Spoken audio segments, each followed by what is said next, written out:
నిర్వహించాలి.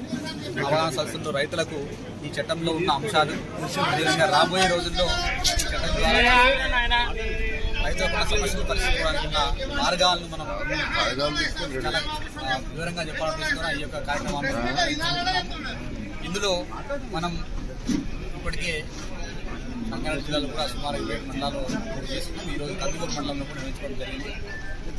ప్రభుత్వం ఈ నెల అంటే మే నెల ఫస్ట్ వీక్లో ఒక మండలంలో పైలట్ ప్రాజెక్ట్ కింద రెవెన్యూ సదస్సు నిర్వహించే విధంగా చర్యలు తీసుకుంటుంది.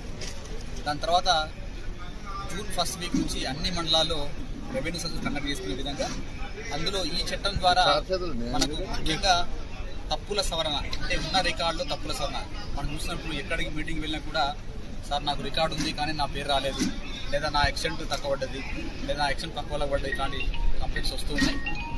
వీటిని ముందుగా ఫోకస్ చేసుకుంటూ వాటిని పరిష్కరించుకునే విధంగా రెవెన్యూ గ్రామాలకే రెవెన్యూ బృందాలు వెళ్ళి అందులో సర్వేయర్ కంప్యూటర్ ఆపరేటర్ సహా ఉండి వారు జెన్యూన్గా ఉన్న వాటిని అక్కడికే పరిష్కరించుకునే విధంగా మిగతా వాటిని చేస్తా ఒక టైం బౌండ్లో వాటిని పరిశీలించే విధంగా ప్రభుత్వం వచ్చే నెల రెవెన్యూ సదస్సు కార్యక్రమాన్ని నిర్వహించబోతుంది. అంటే జూన్ ఫస్ట్ వీక్ నుంచి ఇందులో చట్టంలో మనకు తప్పును సరిదిద్దడానికి ఆస్కారం ఉంది.